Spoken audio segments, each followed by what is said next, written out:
¿Qué tal? Buenas tardes. Bueno, bienvenido a las clases lectivas de finanzas aplicadas y fintech. Estoy muy contento de estar acá. Yo salí el 2010 de la facultad. Hice clases auxiliares, hice clases de cátedra también en ese tiempo. Y es bueno volver de repente a la escuela, ya volver después más de viejo y enseñar algunas cosas en un electivo donde uno tiene más flexibilidad para hablar más cosas.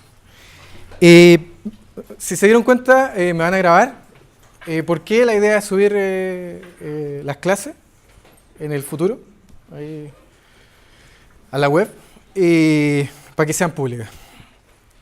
Me presento, mi nombre es Omar Larrey, soy matemático de la escuela, también saqué el MGO de Ingeniería Industrial, soy portfolio manager y también soy cofundador de Fintalk.com, que es una startup que ojalá que conozcan y si no conocen, invitados a entrar a Fintalk.com y conocerlo. Sobre el curso, el programa del curso, no quiero hablar extendidamente sobre el programa del curso porque está en un curso, entonces ahí investiguenlo y todo, especialmente la bibliografía. En la bibliografía voy a tratar de subir todo lo que sea públicamente posible. Hay libros que no puedo subir porque hay derechos de autor que cumplir, pero lo que sea público lo voy a subir. ¿Y de qué se va a tratar la evaluación del curso? Va a ser bien simple, van a ser tareas más trabajos en grupo, todo en grupo. Los grupos son de 1 a 4. Eso quiere decir que si alguien no se lleva bien con nadie, puede hacerlo solo. Y si alguien es muy amistoso, lo puede hacer a 4. Ahora tómenlo como una mini sociedad. O sea, se tienen que querer un poco entre ustedes. Ojalá que... Y por eso la idea de que tengan la flexibilidad de hacerlo de 1 a 4. Si de verdad no son capaces de querer a nadie, háganlo a 1. ¿Por qué? Porque tampoco quiero que cambien mucho. Si cambian el grupo en el semestre, ojalá me lo comuniquen porque la idea es que no lo cambien. Y al final va a haber un proyecto / presentación que requiere principalmente imaginación y trabajo. ¿Por qué? Porque la primera parte del curso va a ser finanzas aplicadas a lo que pasa, digamos, en el día a día, en el mundo financiero. Pero la última parte, que es como el último tercio, va a ser fintech, que va a ser tecnología aplicada a finanzas. Y en fintech hay muy poco hecho y mucho por hacer. Entonces, me gustaría ocupar la imaginación y mucho trabajo para plantear un proyecto que sea interesante de escuchar, o sea, que convenzan al resto, y interesante también de aprender, o sea, que el resto aprenda de lo que ustedes trabajaron. Y por eso se va a evaluar en grupo. Y la idea es que todos evalúan a todos. Eso quiere decir que hay un porcentaje de la evaluación en el cual el resto de los grupos evalúan al grupo que está presentando, en dimensiones que se los vamos a publicar por la web. Pero en ciertas dimensiones quiero que evalúen a todos. ¿Por qué finanzas aplicadas? Porque creo, cuando me invitaron a hacer un curso, ¿por qué elegí hacer finanzas aplicadas y fintech? Creo que hay mucha ignorancia, desconocimiento y analfabetismo financiero en Chile y lamentablemente también dentro de los ingenieros. Al menos en mi generación, estamos hablando del año 2010, en mi generación de ingenieros había muchas personas que no sabían conceptos básicos de finanzas. Entonces sería interesante hacer un curso que no necesariamente apunte a alguien que quiera trabajar en finanzas. Alguien que quizá no está ni ahí con seguir el camino del mundo financiero, va a trabajar en el mundo real, por ejemplo, pero que sea capaz de entender discusiones como los ahorros de la AFP, qué es lo que hay en las carteras de la AFP, qué es un seguro de vida, cómo compararlo con otro, qué es un buen crédito, qué es un mal crédito, y por qué las tasas de interés del Banco Central nos afectan en el día a día de todo. O sea, cosas prácticas. ¿Y por qué fintech? Porque todas las industrias se están tecnologizando y en particular las finanzas va a suceder probablemente lento porque es una industria un poco más difícil de cambiar, pero va a suceder y es interesante saber lo que está pasando. Bueno, primero, y aquí lamentablemente me voy a ver fome un poco, pero no tan fome, ojalá, conceptos básicos. Y esta clase va a ser solamente introductorio y de conceptos básicos que tienen que más o menos entender para adelante. ¿Qué es lo que es un activo? En general vamos a hablar de empresas, pero las empresas pueden ser una persona, las empresas pueden ser un holding internacional gigante, o las empresas pueden ser dos personas que simplemente hicieron una empresa ayer, acá en Chile. ¿Qué es un activo? Es un recurso controlado por la empresa como resultado de sucesos pasados y que de la que la entidad, que la empresa espera obtener beneficios. Por ejemplo, una empresa, y vamos a ver un ejemplo muy básico, una empresa formada por dos personas que quieren hacer helados. Esas dos personas necesitan un capital inicial, entonces cada una pone, por ejemplo, qué sé yo, 2 millones de pesos para formar un capital inicial de 4 millones de pesos. Ese capital inicial son los primeros activos de la empresa. Y con esos activos los pueden ocupar para recibir beneficios económicos en el futuro. ¿Cómo? Porque con esa capital se compran una máquina que produce helado. Esa máquina también forma parte de los activos de esa empresa. Ya no es dinero, es una máquina, pero también forma parte de los activos de la empresa. Por otro lado, los pasivos son todas las obligaciones que tiene la empresa. O sea, los deberes a otros que tiene esa empresa. Como por ejemplo, pago a terceros de deudas de banco, pago a terceros a proveedores, o los salarios de los empleados, por ejemplo, o tiene que pagar a fin de mes los salarios, esos son parte de los pasivos de la empresa. Y el patrimonio neto de una empresa son la diferencia entre los activos y los pasivos. Y esta es la típica ecuación que van a ver a cada rato en muchas cosas, que el patrimonio de lo que vean van a ser los activos menos los pasivos. Ahora, en el mismo ejemplo de la empresa de helado, esa empresa empieza a crecer y esa empresa quiere hacer más cosas, se puede endeudar para comprar más máquinas. Entonces las máquinas entran en los activos, pero toda la deuda que tome entra a los pasivos. Y el patrimonio por haber hecho eso se mantiene, porque básicamente las máquinas que compró se netean con la plata que tomó prestada. Acciones. Es una parte, y generalmente una división por igual, de la propiedad de la empresa. Y que puede o no ser comprada en un mercado público. Por ejemplo, y el ejemplo más típico de una empresa gigante que es el listado público es Amazon. Amazon se listó en 1997, pero también hay empresas gigantes que no se han listado en bolsa, como Airbnb, que han decidido ser empresas cerradas. ¿Qué quiere decir eso?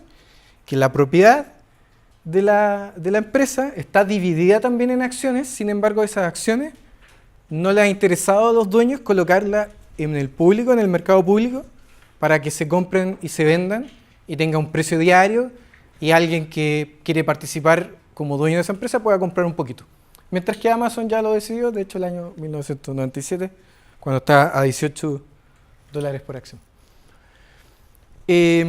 Las acciones públicas, no las cerradas, porque las cerradas están ahí escondidas y nadie sabe bien cuánto valen, tienen un precio de mercado que varía dependiendo de las expectativas, además de la liquidez y profundidad. ¿Qué es liquidez y profundidad? Lo vamos a ver después, pero por ejemplo, este es el gráfico del último año del precio de Amazon, que está como en 1800 y algo, ha subido harto.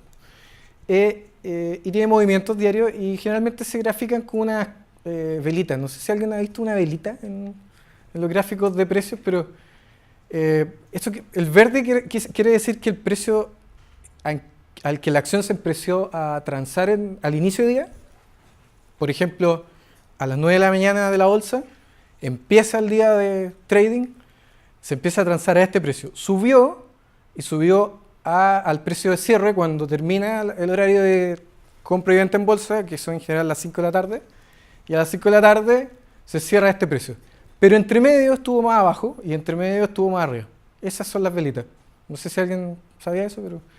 Y el color rojo quiere decir que cuando partió, el precio estaba más arriba de cuando cerró. ¿Ya? El inicio de día de trading, entonces, es con el precio que empieza el activo, se puede mover durante todo el día y el activo a final del día termina con un precio de cierre. ¿Ya? Ahora, ¿por qué digo que depende de la liquidez y de la profundidad? Porque la liquidez en una acción mide cuán rápido un actor del mercado puede comprar o vender esta, por ejemplo, acción o cualquier otro activo financiero sin cambiar drásticamente el precio. Por ejemplo, yo tengo una acción que quiero vender de Amazon y tengo, qué sé yo, 2 acciones de Amazon y las quiero vender. ¿Ustedes creen que voy a mover mucho el precio por vender 2 acciones de Amazon? Es difícil, ¿no? Pero ¿qué pasa si tengo 1.000 millones de acciones de Amazon? Probablemente voy a tratar de vender y voy a empezar a mover el precio porque el mercado no tiene toda esta capacidad de absorber toda esa venta. Entonces el mercado empieza a decir, oh, alguien está vendiendo mucho, entonces me voy a correr, y empiezan a huir de las, ¿cómo se llama? De estas ventas que están haciendo. Y eso lo mide también la profundidad, que es cuánta cantidad de venta y compra hay para cada unidad de valor. Y en general se hacen gráficos de profundidad. Por ejemplo, este es el precio de un activo, de una acción, y yo quiero ver cuánto hay para cada precio, cuánto hay dispuesto a comprar o vender.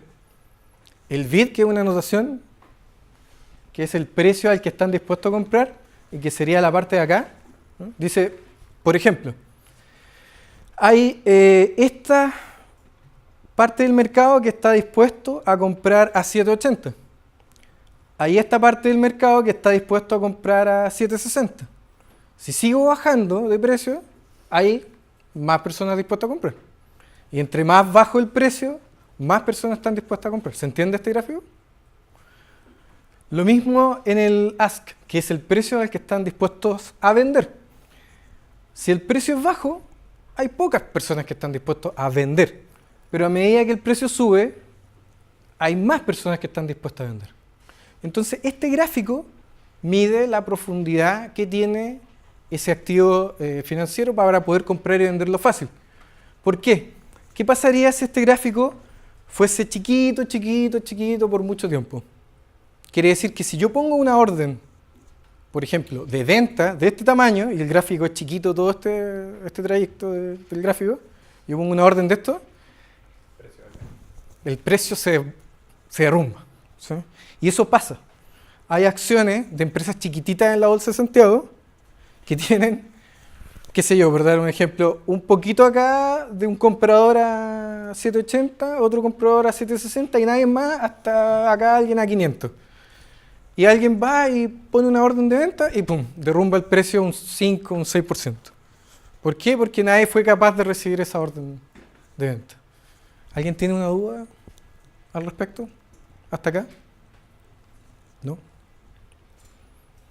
Cualquier pregunta, por favor, háganlo. Quiero que este curso sea muy conversado, muy de hablar de qué se tratan las cosas. Ahora veamos un ejemplo histórico.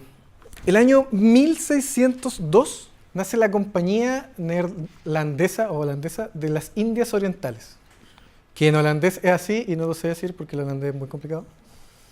Una de las firmas más grandes de la historia. Su capitalización bursátil equivalente al día de hoy sería aproximadamente de 7,9 millones de dólares.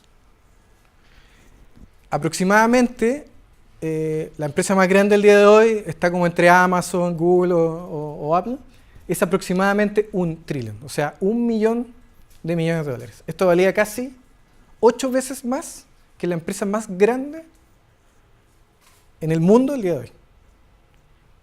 O sea, en el año 1600 parece que había empresas mucho más concentradas que las del día de hoy.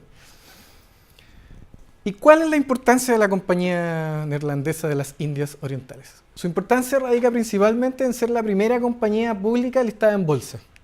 La empresa se creó el año 1602 y el año 1611 tuvo la necesidad de listarse en bolsa. ¿Y por qué tuvo esa necesidad? ¿Por qué esta empresa dijo, oh, necesito ser pública, necesito ir a una bolsa de valores? Porque le permitió levantar capital proveniente de la mayor cantidad de inversionistas posible.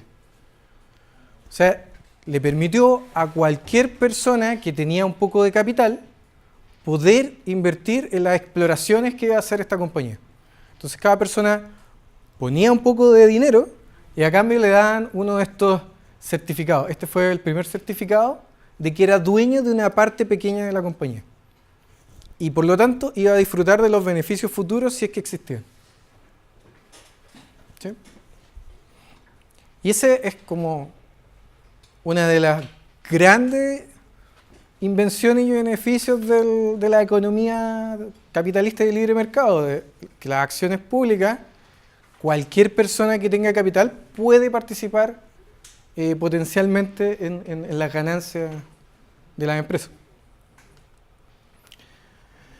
Ahora, aparte de las acciones, existen los bonos. Los bonos son instrumentos financieros de deuda utilizados por tanto empresas como gobiernos para endeudarse. Un bono básicamente es un certificado de que estoy endeudado. Y yo, si me quiero endeudar y soy una empresa, lo que puedo decir es ir a pedir un préstamo al banco, como todos conocen más o menos como un préstamo al banco, pero también puedo decirle a una persona, ¿saben qué? Te voy a dar un certificado de que te debo plata, tú me pasas la plata y yo a cambio de eso te la devuelvo un tiempo después y te devuelvo un poco más de plata. Lo que yo devuelvo se llama el capital. O sea, él me prestó capital y yo devuelvo el capital. Y el extra de dinero que le tuve que devolver para que me pasara la plata se llama intereses. Este es, por ejemplo, un certificado de deuda que emitió la República de Argentina el año 1900. Y un certificado de deuda donde yo compraba este certificado por 500 libras esterlinas. Y a cambio de eso, este certificado, no sé si ven, pero no se ve bien la resolución, pero tiene unos cuponcitos. Tienen como unos tickets. Entonces yo podía ir al banco, cortar un ticket, cortarlo, ir al banco, presentar el ticket y me daban un poquitito de plata. Y cuando llegaba al último ticket, devolvía el certificado completo y me daban los 500 libras esterlinas. ¿Ya? ¿Se entiende? Pero ahí los cupones tenían que ir a retirarlos en una fecha específica. Sí, me faltó decir eso. Generalmente es semestral, pero podría haber sido mensual. No tengo el detalle de esto, pero podría haber sido mensual, semestral, lo que sea. Pero, qué sé yo, aquí el certificado define cada semestre definido por los 10 primeros días de enero o los 10 primeros días del mes que corresponde, que es julio, voy a devolver plata a todos los que me traigan este cupón. ¿Sí? Bueno, es interesante saber que Argentina se endeudó tanto que el año 1900 hizo default y no pagó su deuda. Ahora pagan mucho más los bonos argentinos, ¿no? Ahora pagan muchos más, sí. Ahora pagan muchos más y eso por varias cosas. Una, no sé si saben, pero Argentina en el año 1900 era uno de los países más ricos del mundo. ¿Eh? Sí, por favor, abran. Feliz que abran, está terrible acá.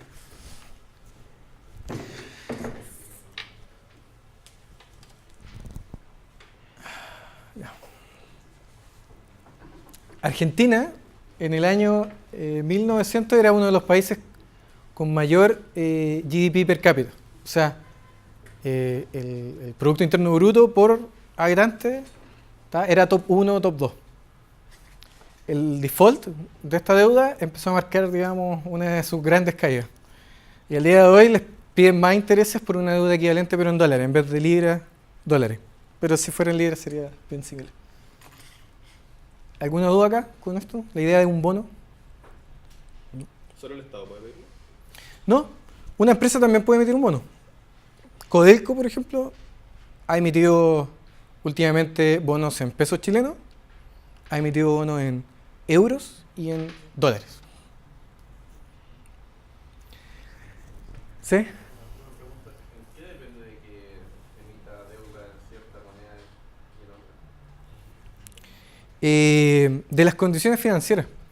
Por ejemplo, si descubren que la tasa de interés en dólares está muy bajita, conviene emitir deuda en dólares porque emito una deuda, me quedo endeudado con menos intereses.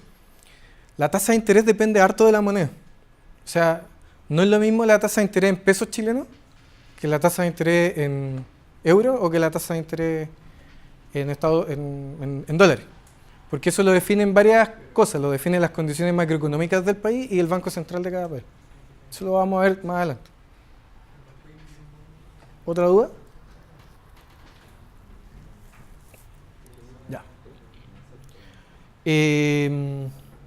Ahora, en estricto rigor, la teoría de arbitraje diría que debiese ser casi equivalente a endeudarse en cada moneda, pero en la práctica ¿Hay un castigo por países?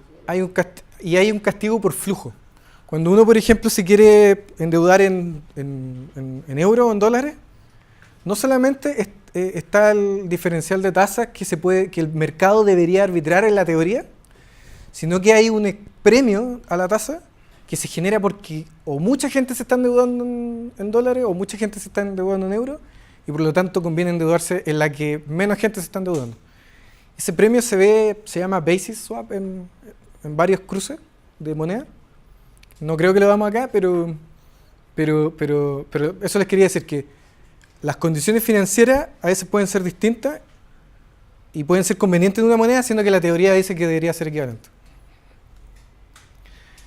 Ahora los bonos, ¿qué es un bono? Los bonos lo que hacen los bonos es que se intercambian por el capital, que es la cantidad que pedí prestada, y devuelven el capital, más los intereses a través del tiempo por medio de pago de cupones. Y así se llaman hasta el día de hoy, cupones. Tal como esos cupones, cada uno de los pagos de un bono se llama cupón, por una razón histórica. Y las tablas de pago se escriben casi siempre en base de 100 con respecto al capital.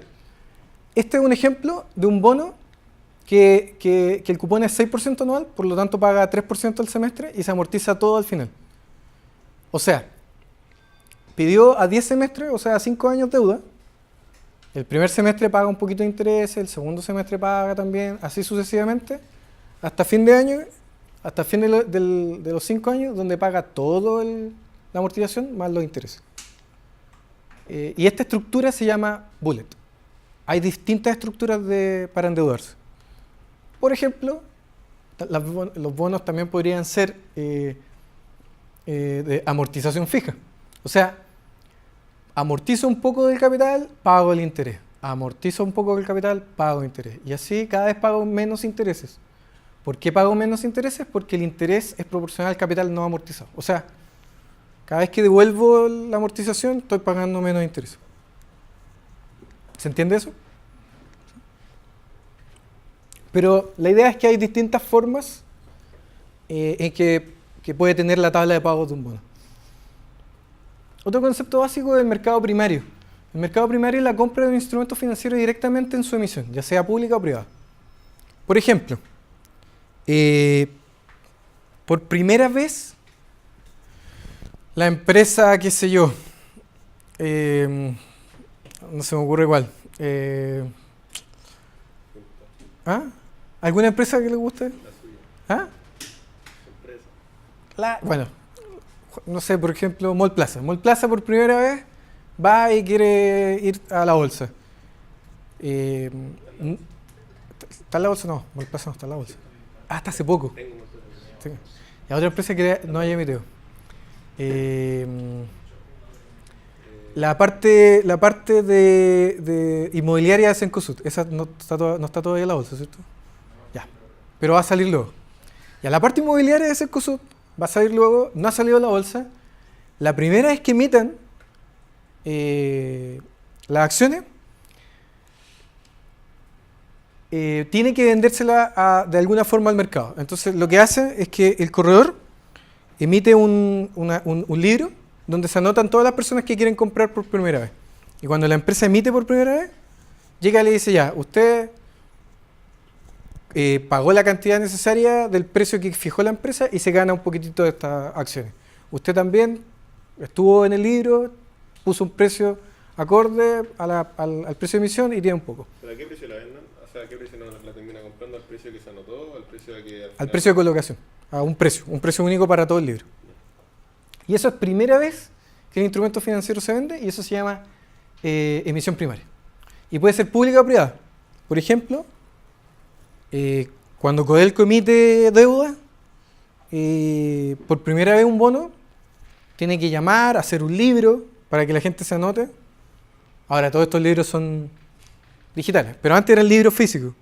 Juanito Pérez quiere comprar tanto, Pepito quiere comprar tanto. Se anotan con un precio y el precio que salga de colocación se lleva en el bono. Eso es cuando por primera vez se emite. Pero después hay un mercado secundario, que es la parte del mercado de capitales dedicado a la compra y venta de valores una vez que ya se emitieron. Por ejemplo, yo tengo la acción de Cencosud Inmobiliario y la quiero vender.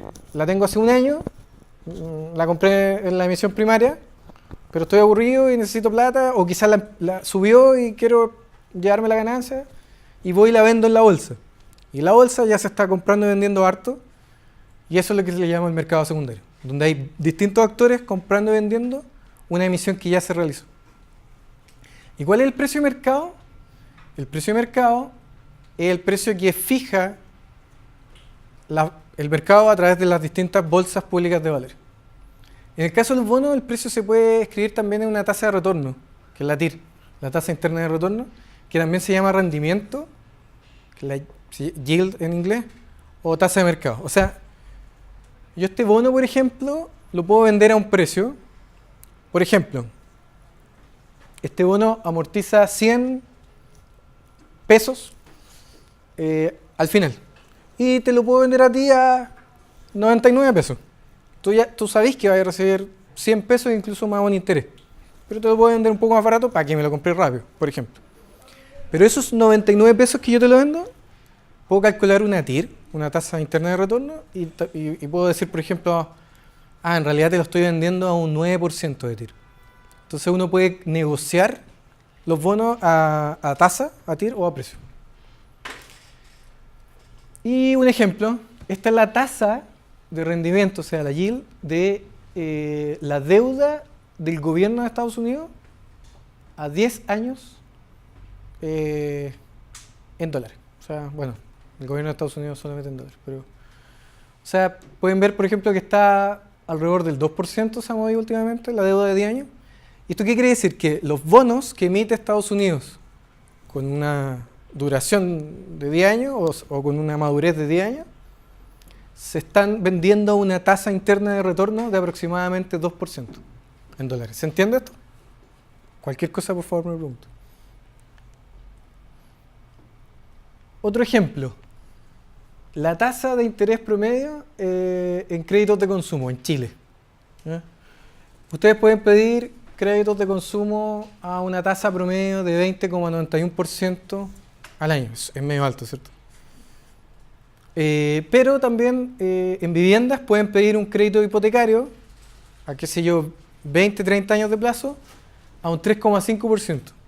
En este caso, en UF en general se emiten o se escriben los créditos hipotecarios.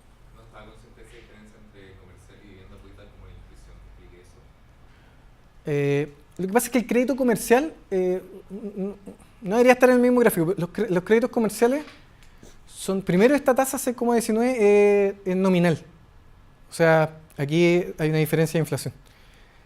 Segundo, los créditos comerciales son deudas de menos años. Y tercero, los créditos comerciales se llaman créditos de empresa. Créditos bancarios a empresas grandes generalmente se catalogan como créditos comerciales.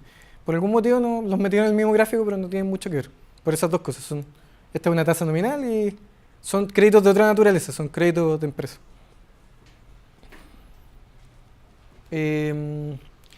Otros conceptos básicos. Inflación, todos más o menos saben lo que es la inflación. El aumento de precios generalizado de las cosas que compramos en el día a día.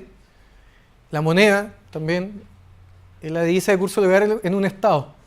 Y nadie se ha puesto quizás a pensar bien a discutir bien las monedas hasta que empezaron a aparecer las criptomonedas, donde todos se preguntan cuál es el valor real de una moneda. O sea, ¿ustedes saben cuál es el valor real de un billete? ¿Ustedes saben si está respaldado el billete por alguien? Hay un porcentaje de respaldado en oro, se supone. Hay un porcentaje respaldado en oro. ¿Quién da más? ¿Alguien sabe en qué está respaldado? No, pero por ejemplo, estaba hablando de un billete de chileno. ¿Ya por dólares una fuerte alguien cree que está respaldado por alguien? Yo no sé si sea como muy catastrófico, pero escuché, no estoy 100% seguro que no está respaldado por nada. No está respaldado por nada, muy bien. Y esto está respaldado la confianza que uno tiene en la otra persona. Exactamente, no está respaldado por nada real, está respaldado por la confianza. La confianza que da el Estado de Chile a través de sus entidades como el Banco Central. Así que súper. No está respaldado por oro, no está respaldado por nada. ¿Ah? ¿Hubo un tiempo que se tenía que respaldar un porcentaje de la moneda que se emitía? Sí, hubo un tiempo en que varios gobiernos de varios países, como Estados Unidos y en países en Europa, respetaban algún patrón. En general el patrón oro. Quiere decir que cada vez que yo emitía un billete, ese billete equivalía a una cantidad de oro que alguna entidad de gobierno, que generalmente era el Banco Central, lo tenía guardado en una bóveda. Y si yo iba con el billete y presentaba, me podían devolver esa cantidad de oro. Pero el patrón oro, por diversas cosas que vamos a hablar más adelante, ya no existe. El último país que vio creo que es Suiza, pero como en los años 60. Pero ya no existe. Cualquier moneda de cualquier país está respaldado por absolutamente nada real, es solo la confianza. Si el día de mañana todos los 17, 18 millones de chilenos decimos estos papeles son solo papeles de colores y no sirven de nada, el precio de ese papel inmediatamente es cero. O lo que cueste un papel, no sé. Pueden hacer que sea origami, pero eso no está respaldado por absolutamente nada. Bueno, sigamos. Tasa de interés, la cantidad con que se abona en la unidad de tiempo, cada unidad de capital cuando se presta o se invierte. ¿Y cuál es la tasa de interés libre de riesgo? Es la tasa de interés asociada a la deuda emitida por el gobierno o el Banco Central denominada en la moneda del país. Por ejemplo, la tasa de libre de riesgo en Chile es la tasa de emisión de la deuda que emite el Estado de Chile y el Banco Central de Chile. Esa es la tasa libre de riesgo. Por ejemplo, si el Estado de Chile emitió deuda al 5% a 10 años, deuda en pesos, la tasa libre de riesgo es 5% en 10 años, en pesos chilenos. ¿Ya? La tasa libre de riesgo depende de la moneda. En Estados Unidos, como vimos, yo puedo decir que la tasa libre de riesgo es a 10 años es eso, es 2%. O sea, ¿ah? ¿Por qué es más estable? No, hay distintos motivos de por qué un país tiene que tener tasas, motivos macroeconómicos, por qué tienen que tener tasas menores que otras. En general, un país que está en desarrollo debería tener tasas más altas que un país que ya está más desarrollado. ¿Qué es riesgo de crédito? Esto es bien importante. El riesgo de crédito es el riesgo de no pago de una deuda. ¿Qué es la clasificación de riesgo o credit rating? Mide la capacidad de una entidad para pagar su deuda. Y esta es una tabla, por ejemplo, que se ve pésima, pero voy a subir este PDF. Esta es una tabla que dice, por ejemplo, si tengo una deuda que es muy buena, la voy a calificar con una AAA. Y hay una agencia que es S&P, Standard & Poor's, que dice, oh, esta deuda es tan buena que le voy a poner una muy buena calificación AAA, que quiere decir que tiene muy bajo riesgo de crédito. ¿A qué hora terminamos esto? Perfecto. Pero,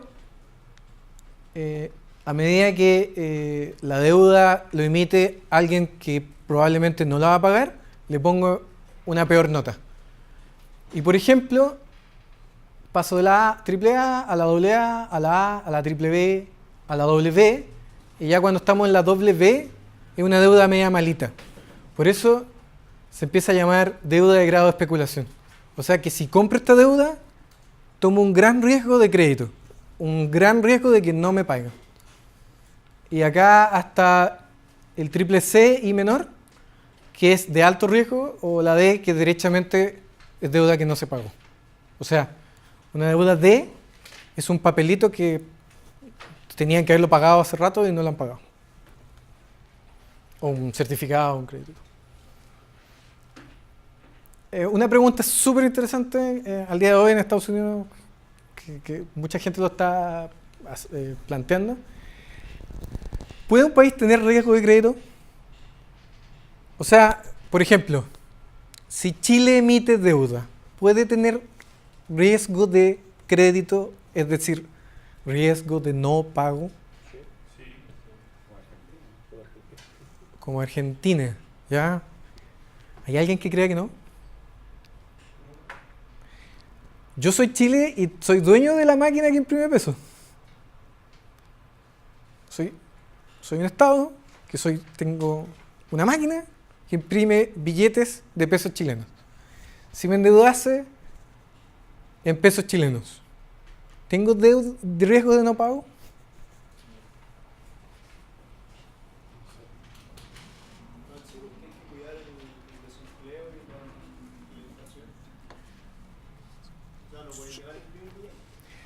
Es cierto, no puedo llegar a imprimir billetes, pero ¿puedo hacerlo? Sí se ha hecho. Venezuela lo hace ya. Bueno, en general uno asume que un país que emite en su moneda no tiene riesgo de crédito, porque el país es dueño de la máquina que imprime billetes. Lo cual no tiene nada que ver con que si imprime muchos billetes, pues, qué sé yo, haber mucha inflación o la moneda se deprecia, etcétera, etcétera, pero puede hacerlo. Por lo tanto, en general se asume que un país no tiene riesgo de crédito en su moneda. Pero si Chile, por ejemplo, emite en dólares, ¿tiene riesgo de crédito? Sí. Chile tiene una clasificación de riesgo, de hecho. Argentina hizo default en el 1900 porque no pagó una deuda en libras esterlinas. Hizo default el 2001 porque no pagó una deuda en dólares. O sea, no fue capaz su economía de recaudar lo suficiente para poder comprar los suficientes dólares para poder pagar su deuda. Entonces, ¿en qué casos sí tiene riesgo de crédito? Cuando un país se endeuda en una moneda que no es la propia. ¿Y en qué casos no? Cuando un país se endeuda en la moneda que es propia. Y esto es lo que le decía, Chile tiene un credit rating. De hecho, Standard & Poor's tiene Standard & Poor's tiene un rating para Chile de A+, que nos hace ser súper mateos dentro de la países emergentes. O sea, en el mapa de países emergentes tener una A+ es muy bueno. ¿Y eso por qué? ¿Por qué creen que Chile tiene una A+? Economía estable, no sé, corrupción, tantas cosas. La inversión extranjera recibe lo que... O sea, básicamente tiene que ver con eso. Una economía estable que tiene ordenada la parte fiscal. De hecho, Chile tiene una regla fiscal. Y todos los años en el Congreso se ponen a pelear de cuál es la deuda estructural que tienen que asumir, bla, bla, bla, para que no pase que haya un riesgo de crédito alto.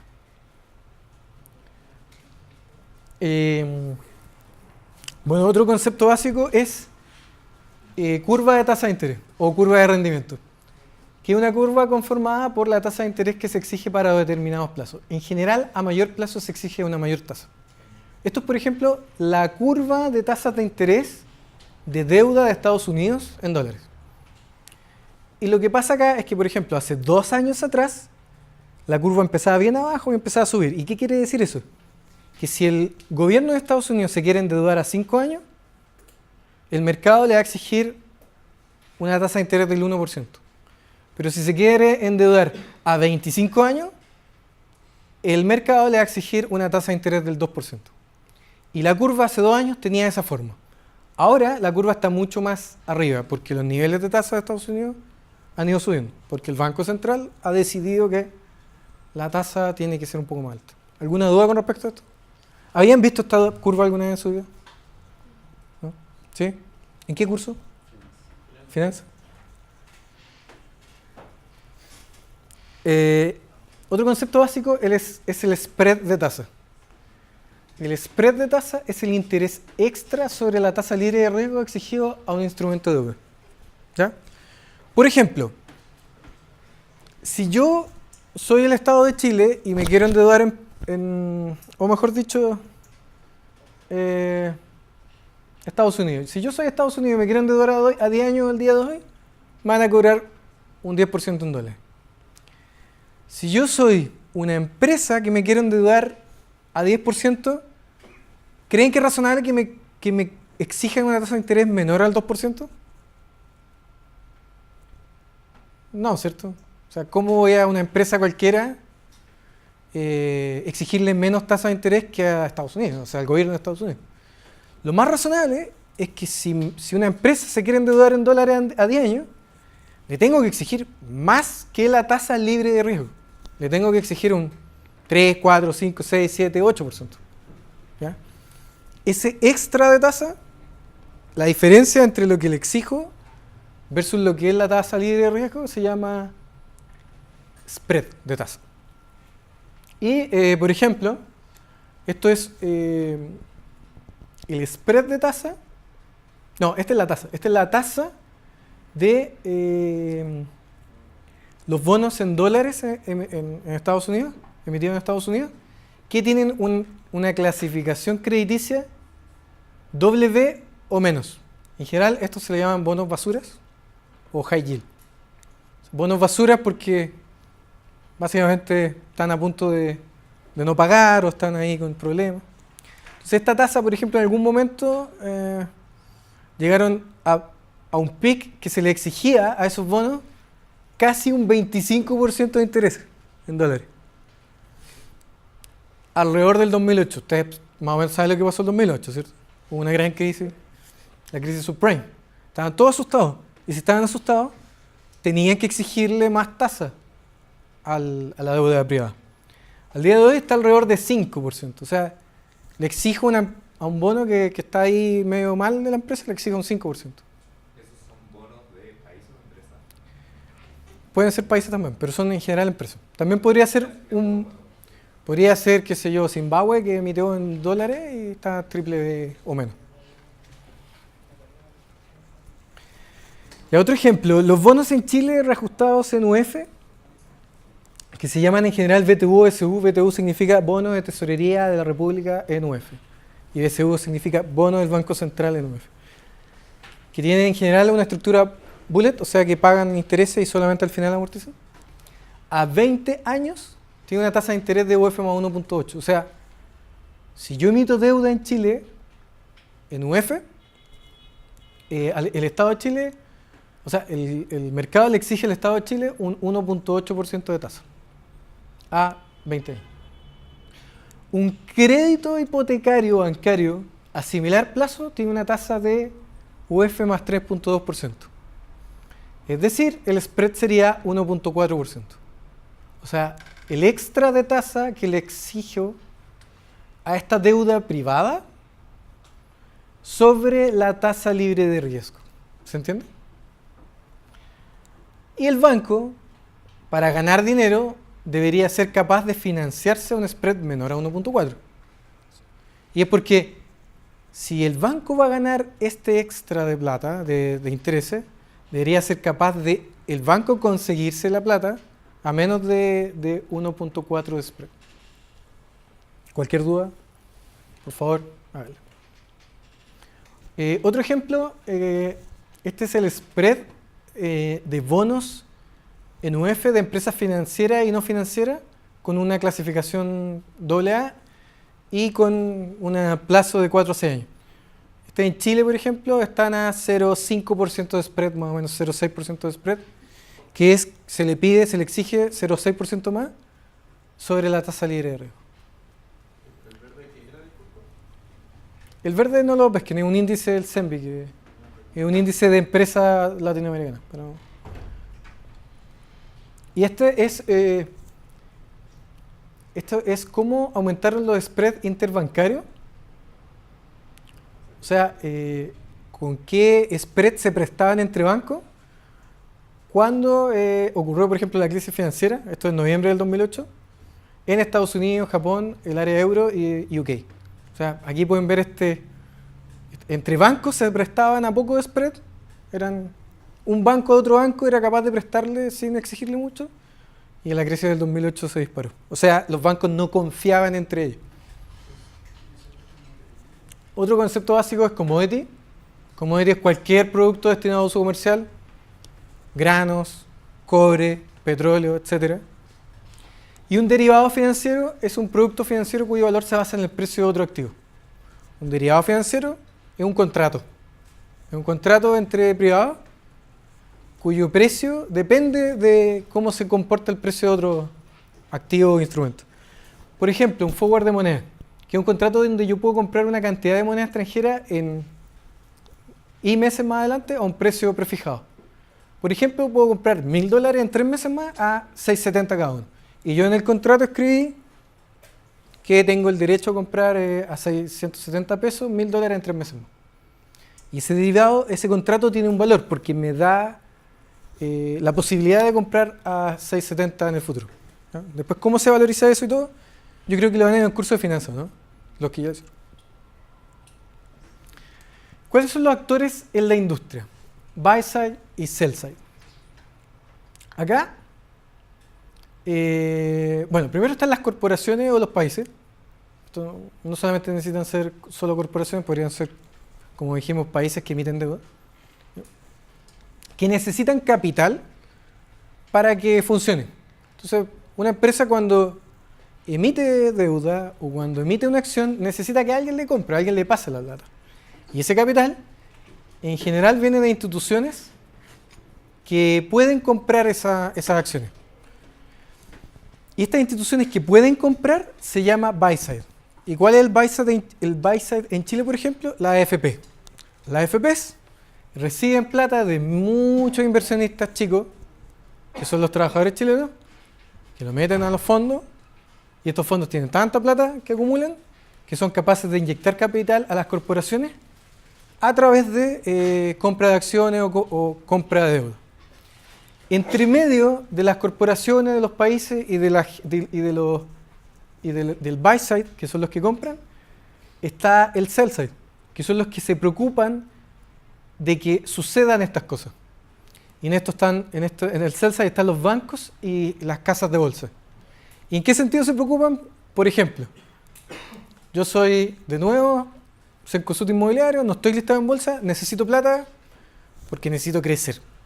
Y necesito plata, qué sé yo, de un fondo mutuo, de un AFP que me inyecte capital a través de la emisión primaria de acciones. Me acerco a un banco o me acerco a una firma de corretaje que es el sell side, le pido ayuda con esto. Le digo, oye, ayúdame a generar los contratos y a generar el libro de órdenes. Y el sell side, que gana una gran comisión por hacer esto, sale corriendo y contacta a toda la AFP, contacta a todo el mundo, contacta a todos los inversionistas individuales para poder llenar el libro y ser capaz de ejecutar la compra primaria. También las casas de bolsa y los bancos permiten que funcione el mercado secundario. O sea, son las corredoras, los brokers y corredoras que permiten que se ejecuten las transacciones entre inversionistas. ¿Y cómo funciona en Chile? En Chile están los demandantes de valores, que serían las personas o la AFP, etc. Están los reguladores, que en el caso del mercado financiero es la Comisión para el Mercado Financiero, que antes se llamaba Superintendencia de Valores y Seguros, ahora cambió el nombre. Están los intermediarios, que son los corredores y los bancos, los emisores de valores y el mercado de productos. Si lo cambiamos por marcas o nombres, en los demandantes de valores están las compañías de seguro, los fondos mutuos, son ejemplos, hay muchos más. La AFP, y los intermediarios de valores están todos los bancos, las corredoras y los agentes de valores. En el mercado de productos están los commodities y facturas. Y en los emisores de valores están las empresas y también está la deuda del Estado.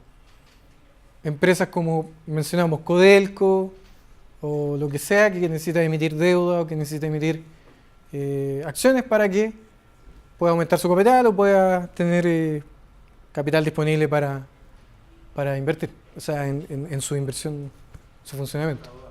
¿Los fondos mutuos no estarían en los dos lados, en el buy y en el sell side? No, ¿por qué? Porque ellos compran activos pero se venden a sí mismos.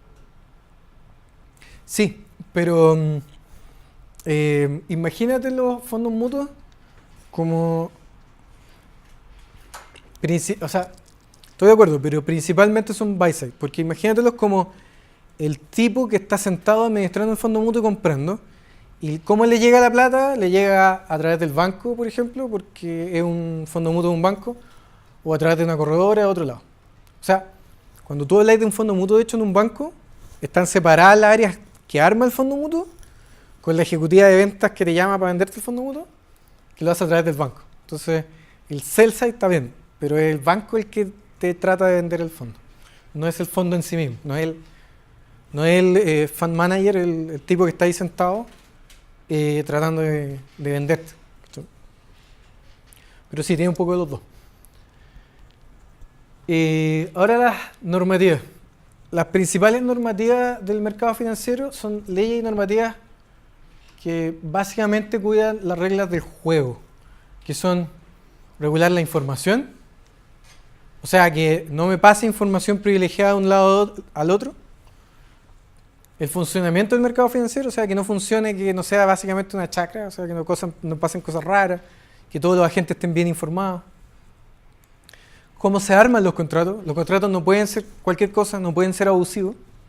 Los controles, las empresas que participan en el mercado financiero tienen que tener controles mínimos para poder funcionar, o si no, podrían mandarse muchos condoros. Y la otra parte son las leyes y normativas anti-lavado de dinero. Además de otros delitos como financiamiento del terrorismo, cohecho, etc.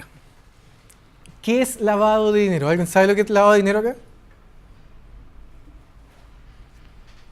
¿Sí? Es cuando alguien tiene alguna empresa ficticia y empieza a generar, por ejemplo, boletas con ventas que realmente no se produjeron. Entonces, dinero que, por ejemplo, venía del narcotráfico, se limpia a través de esas boletas, paga todos los impuestos y Claro. pasaría a ser dinero legal o dinero limpio. Exactamente. Eso es básicamente. O sea, disfrazar que este dinero proviene de un lado bueno, cuando en realidad no proviene de un lado bueno, proviene de narcotráfico, trata de blanca, qué sé yo. No tiene por qué ser una empresa ficticia. No, puede ser una empresa real. Es como Da lo mismo. Breaking Bad, el lavado de auto era eso. Claro. Entonces, ¿y por qué es importante esta ley y normativa? Porque antes, cuando no existían, los bancos estaban muy tentados o los agentes de mercado estaban muy tentados de que un cliente sea alguien millonario independiente de dónde salió esa plata.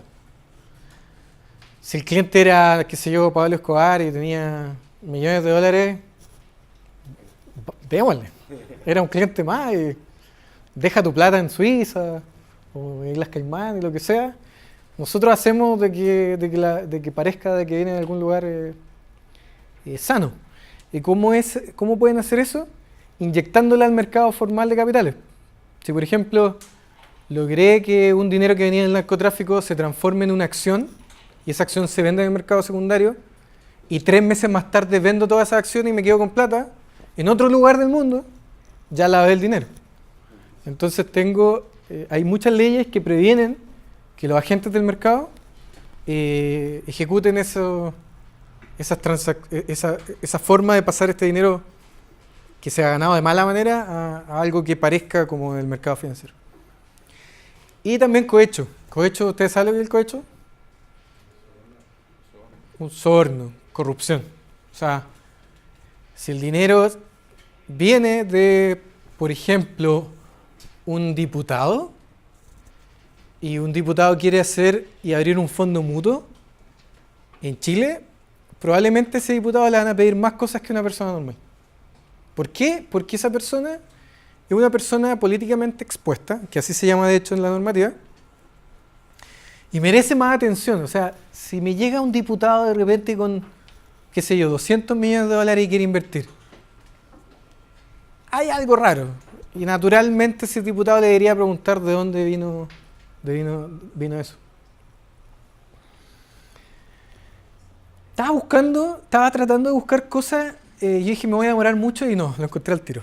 El lunes 11 de marzo, por ejemplo, en el Mercurio Inversiones, había una noticia que expertos piden investigar alza en apuestas contrarias a acción de Enel. Enel, ustedes saben, básicamente ex Chilextra, los medidores y esas cosas que todos más o menos deben tener y usar Enel en su casa. Enel anunció un aumento de capital, o sea que necesitaba más plata. Al mercado no le gustó porque el mercado dijo, ¿para qué necesitáis más plata? ¿Cachai? ¿Qué quería hacer con eso? ¿Pagar deuda? No entiendo para qué necesitáis más plata. Como al mercado no le gustó, la acción, que es la línea azul, cuando avisaron que iba a haber un aumento de capital, la acción cayó. Cayó mucho. El día que lo anunciaron cayó como 10% la acción. Está por día eso, ¿Mm? está por día. Yo creo que por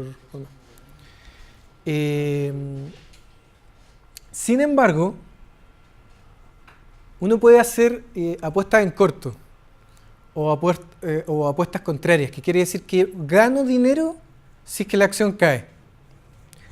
Sin querer o por querer, que es lo que tienen que investigar, las apuestas en contra, o sea, apostar a que la acción iba a caer de valor, en enero y en febrero, y en especial la semana antes de que avisaran el aumento, las apuestas en contra aumentaron 3000%.